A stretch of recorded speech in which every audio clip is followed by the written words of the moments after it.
Hey everyone, Shane here with etrailer.com. Today I have a 2017 Audi Q7. I want to walk you through how to install the Stealth Hitch with towing kit.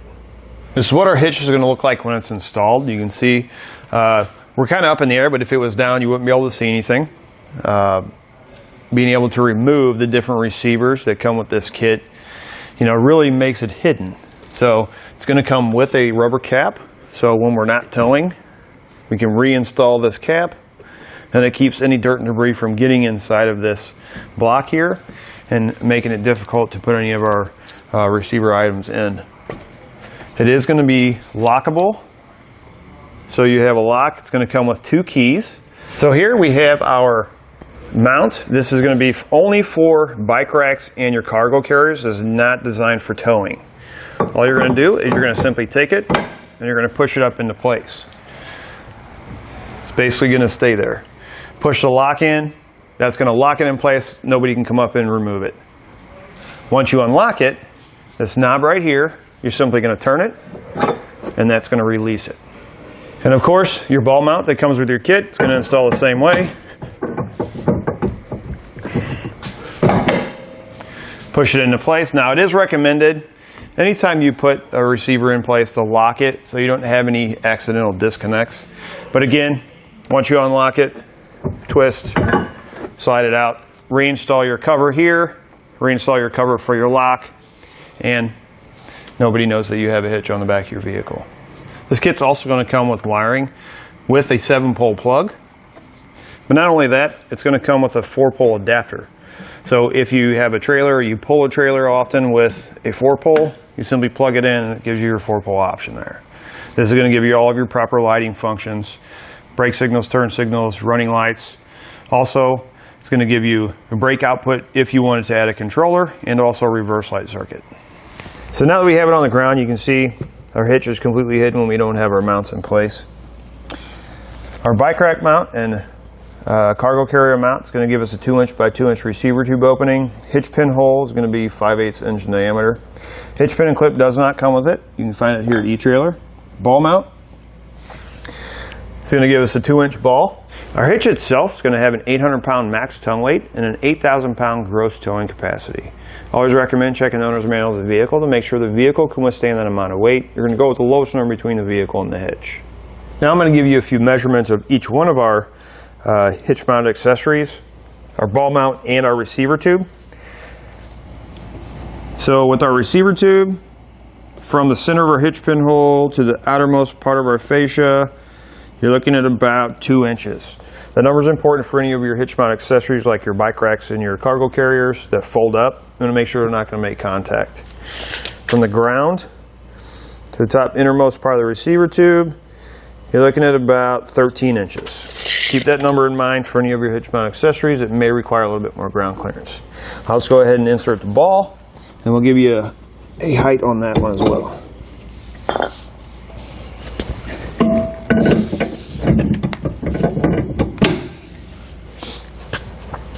So from the ground to the top of our ball, you're looking at about 18 inches. Lowest part here, you're looking at about 11 3/4 inches.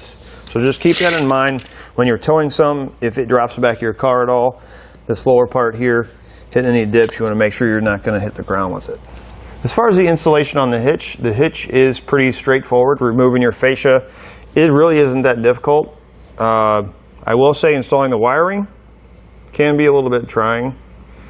Now that we've gone over some of the features, let's walk through how to get them installed. To start our installation, on each side of the vehicle, behind the tire, we're going to remove 2 screws with a T25 Torx bit that are right here on the inside, holding our fender liner in place.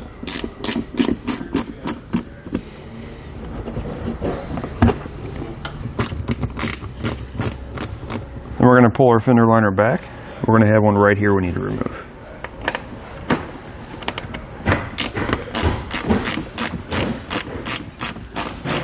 On the underside, on each side, we're going to have 4 screws we need to remove. 2 on the outside, we're going to have 2 right here. This is going to be towards right behind the rear wheel.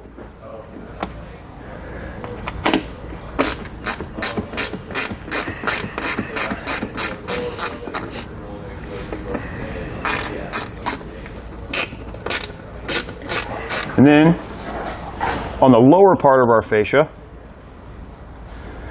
left and right of center, we're going to have 2 screws we need to remove.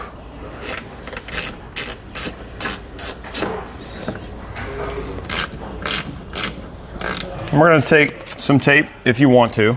I like to do it to help protect the paint. We're going to go right here, right where this trim piece meets this front piece. I'm going to go right along this edge. And it doesn't have to be big. We're going to pull out. We're going to take a trim panel tool, kind of get it back in the inside here if you can. There's some clips in there that we need to release. We're just going to pull out on it to get that to pop loose. Then we're going to work down, popping them out until we get to about right here.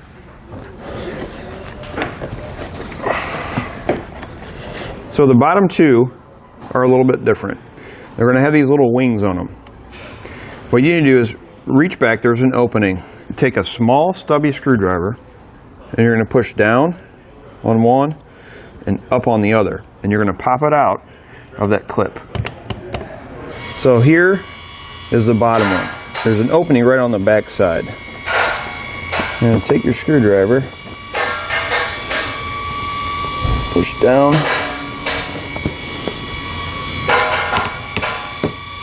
and then up. Next on each side we need to remove these 2 screws. Same bit.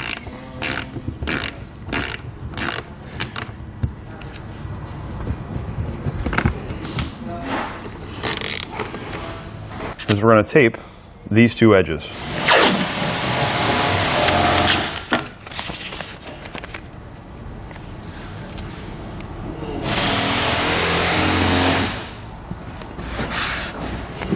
So next we're going to start pulling our fascia loose from the top part of our body. And the instructions are going to show using a trim panel tool. I find that I can do it like this. The less pressure we put in between these 2 pieces in that seam, the less chance we're going to have of chipping any paint within there. So just take your time with it. You're going to kind of push up and pull out.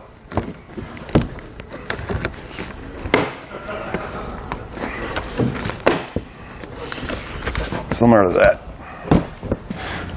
We're going to get our fascia loose to about right here. Then we're going to have an extra set of hands. Stand on this side and hold this piece. We're going to go over to the passenger side and we're going to work our way across. The reason we have to do that is there's an electrical connector located right behind the panel here that cannot be disconnected. If it is disconnected, the car has to get reprogrammed. So what you need to do is have a table, have something that's elevated with a blanket, anything that when you set the fascia on it, it's not going to get damaged. So we're going to set it right over here by our driver's corner. Now with our extra set of hands over on the driver's side, we're going to start working our way across. Go ahead and pull right up here. There we go. So since our wiring is so short here, there's a couple of clips that hold it onto the fascia. The zip ties that are running around there, we can replace those. So what we're going to do is we're going to cut the zip ties to give us a little extra length so that the side over here doesn't hit the body. Make sure you don't cut the wire itself.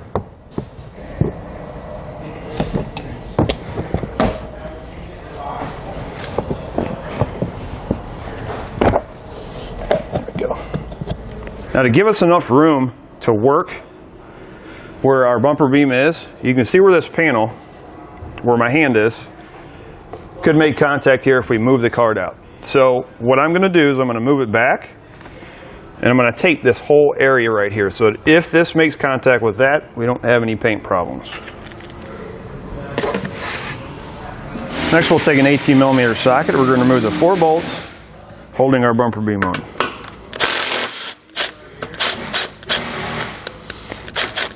I like to leave one somewhat in where I can get it off with my fingers so that when I go over to the other side, the bumper beam doesn't just fall off.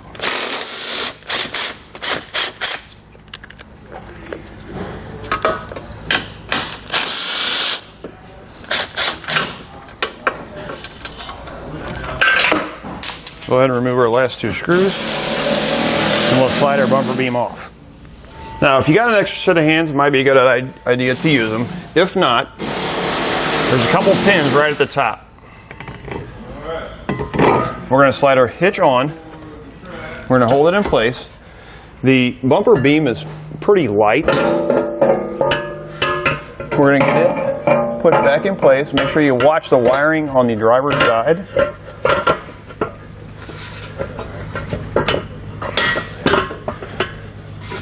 We'll hold it in place and we'll install a factory bolt on each side that'll hold the 2 pieces together and on the car while we install the remaining hardware.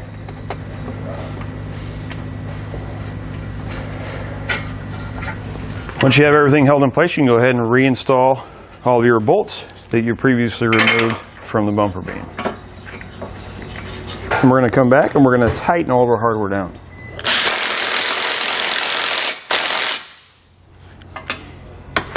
Then we're going to come back and torque our hardware to the specifications and the instructions.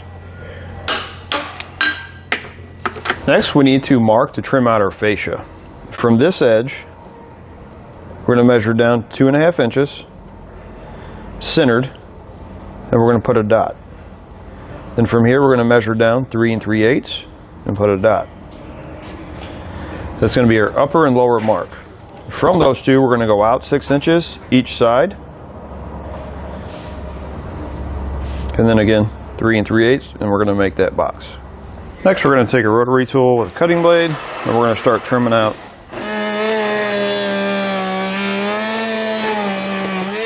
Next, what you can do is all the little burrs that are here, you can come back and you can file them with a file. If you have a utility knife, you got a sharp blade, you can just take it and run it, kind of pull down on them. And you just take your blade and you can just kind of run across and shape them off. So next we need to install the block and our safety chain loops. In your kit, you're going to get 2 different kinds. You're going to get ones that look like this, and you're going to get ones that look like this. Since we're installing the tow package, I'm actually going to install the thicker ones, give us a little bit better stability when we got our chains hooked on. And since we're adding wiring, which you're going to be adding this bracket as well as this one, your kit's going to come with 2 different size bolts. You're going to get longer ones and you're going to get a set of shorter ones. We're going to be using the longer ones.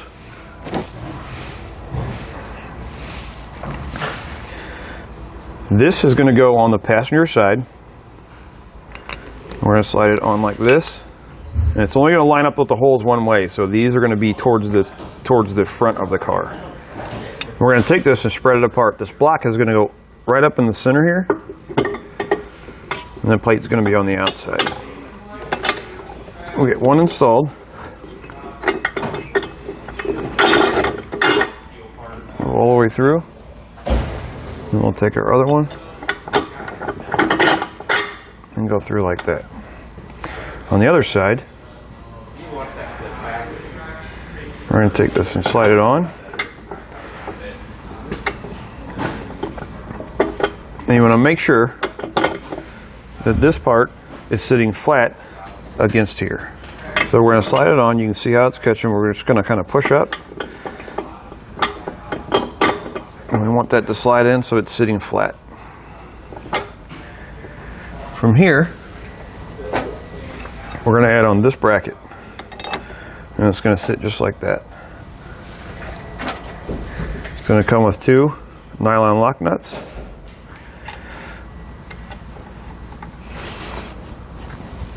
And we'll come back and tighten and torque those down. And we'll come back with a 19mm wrench and socket. Actually, a torque wrench. And we're going to torque our hardware to the specifications listed in the instructions.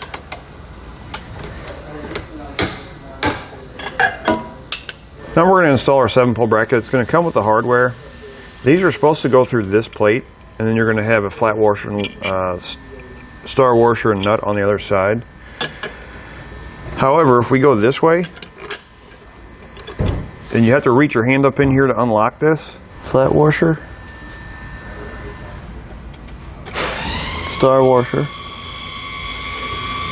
and then the nut.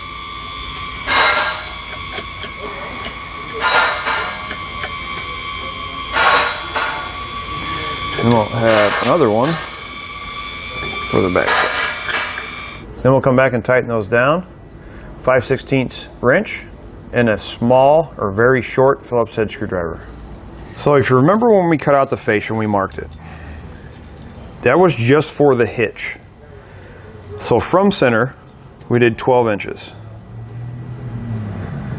Basically gives us 6 inches each way. However, we have now added our wiring. This bracket, if we added our wiring, would be covered by our fascia. So what we're going to have to do is we're going to have to cut an additional 3 inches off. So if we look at the bottom of our fascia, this is our driver's side, which is where our wiring is going to be. We need to go an additional 3 inches out and down. To install our wiring, we're going to remove this piece here. We're going to grab down here at the gray, this plastic piece, and we're just going to pull it up on it. Go ahead and set that aside. We're going to come over our side here. Now, this is a star bit. We're going to use a T40. Remove that tie down hook. So we're going to have to remove this. There's a little cap that sits in there like this.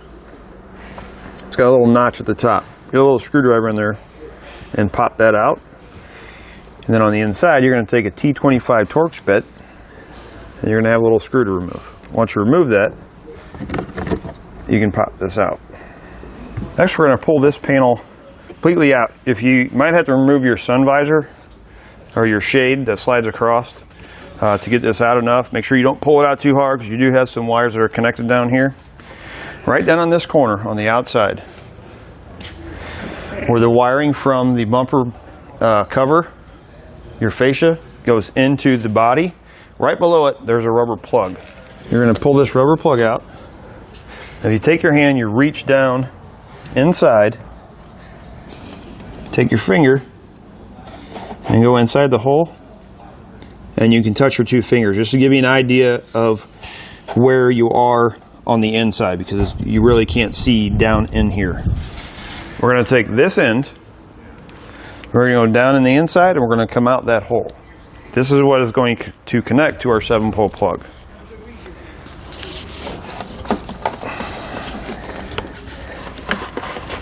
So the purple and blue wire, if you're going to connect them, that's going to be your reverse light signal and your brake for your brake controller.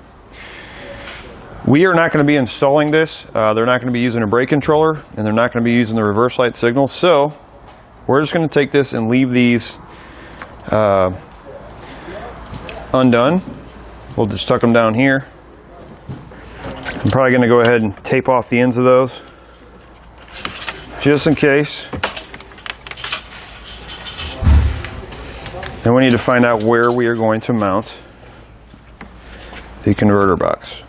Black and white wire, those are going to be ran outside as well, because the battery is actually located in the passenger side floorboard, and instead of going through the car on the inside to get up there, it would take a long time. And then going outside and trying to get up in there, what we're going to do is there is a post under the in the engine compartment. We're going to route it all the way up into the engine compartment and then connect it right to that post. So route the black and white wire out as well. White wire is going to be your ground, and we can ground that anywhere on a metal surface outside. Now your red wire that is on your harness does not need to be connected. The kit's going to come with some 2-sided sticky tape. I'm going to go ahead and peel one side off.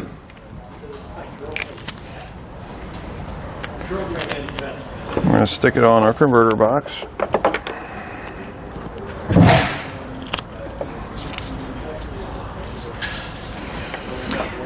Right here, right on this edge, has a flat surface. And there's nothing that when we push this panel back in is going to hit it or get in the way. So that's where we're going to stick that. Go ahead and peel off the opposite side. Take this guy down in here. And we'll stick it right to that metal surface. And we got to run these to our factory taillight wires. So to get these connected to the proper wires, with an Audi, the situation is, with the gate open, the fascia lights, the signals work in the fascia. With it closed, they work up here in the gate. So we have to run them to the ones that work in the gate because we're obviously not going to be driving with the gate open. Those wires are located right underneath this headliner here on your driver's side. And it's a bundle of wire here. It's going to be wrapped in this stuff. Be careful when you cut this open that you don't cut any wires. Now, the other situation is, I would like to show you testing it. However, the gate has to be closed in order to test it. So, because as I mentioned, if the gate's open, they run down to the bumper beam or to the fascia. I cannot fit my size, and my camera guy in here to show you how to test these.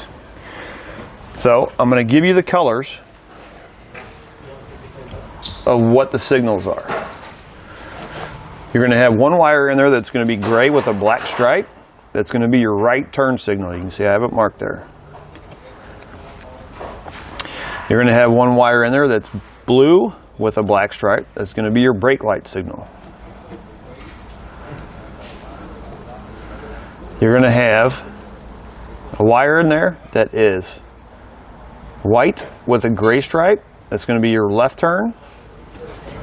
And then you're going to have 3 gray wires. You're going to have to test all 3 of them. Actually, there's going to be 4, I'm sorry. You're going to have to test all 4 of them. 2 of them are going to give you a taillight signal. 2 of them are not. You can pick either one of the taillight signals, the ones that come on. You're going to have one of them. We only need one of the gray wires in order to hook or to connect our taillight signal into. So we need to take our wires, we need to get them routed up behind this panel and up to here.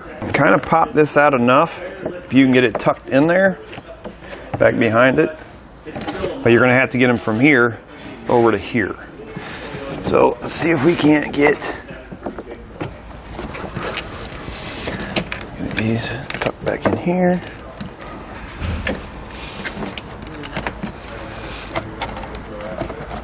We're going to have quick splice connectors that look like this.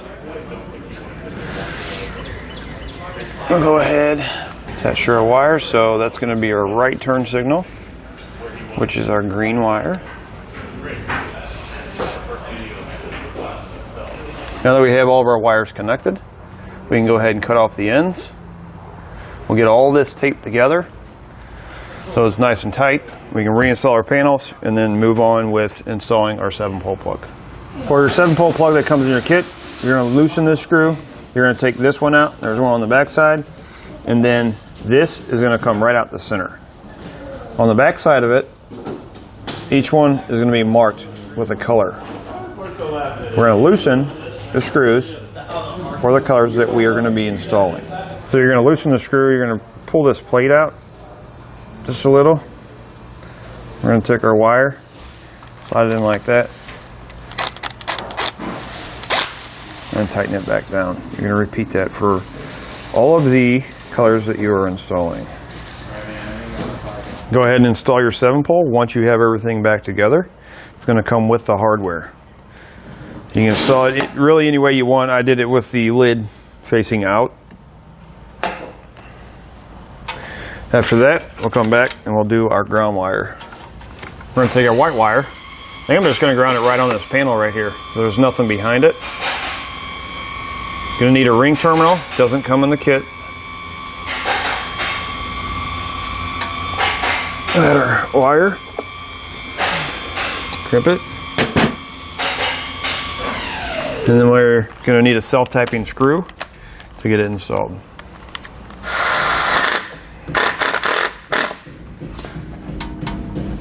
We're going to take the rubber cap that we had on there, and we're going to put a slice in it. And we're going to take our wires once we have it sliced, kind of feed them like that, and then we can reinstall the grommet. Next thing we'll do is we need to extend our power wire so we can get it up to the front of the vehicle. We're going to strip back the end, and we're going to take the bundle of extra wire we have. We're going to strip back one end. We're going to add on the heat shrink butt connector that comes in the kit.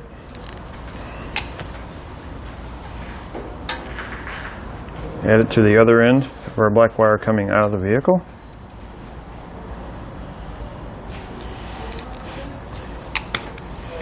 And we need to route this up to the front into the engine compartment. The post for the positive, it runs to the positive side of the battery, or the positive post in the engine compartment is going to be on the passenger side. So we need to get this up and over to the opposite side of the vehicle. Before we do that, we're going to use a heat source and we're going to shrink this butt connector.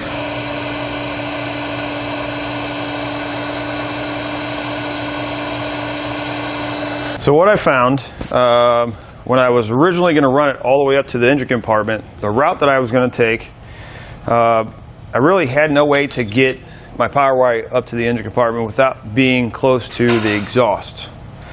So what I did is I ran it out. I went over the top of everything, my axle, everything. You want to stay away from anything hot or moving. Straight across, and then over here on the passenger side, right underneath, there's a cardboard panel. And if you take the screws out, when you run your wire out, you can just tuck the wire up in there. And your battery sits right here on the passenger side, under the floorboard. Pull this panel off, and what I did is I drilled the hole straight down through the bottom of the pan, which comes out underneath of this cardboard piece. I took my wire and just fed it up through there. Now we're going to cut the wire down to size. We're going to add on our fuse holder. I want to make sure that the fuse is not in the fuse holder when you connect it to the battery. We'll add on our fuse holder.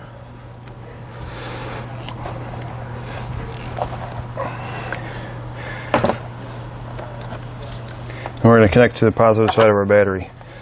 10mm socket. We're going to loosen this nut. These are not designed to come all the way off.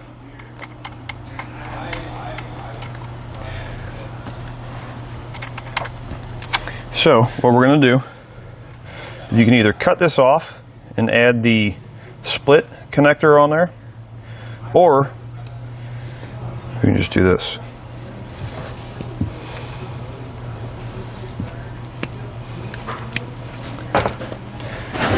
Take this, go right around the nut, and then we'll tighten the nut back down. You can add the fuse, and then we can test it out and make sure it's working correctly. Now we're going to test out our wiring. Left, right, running lights, brake lights.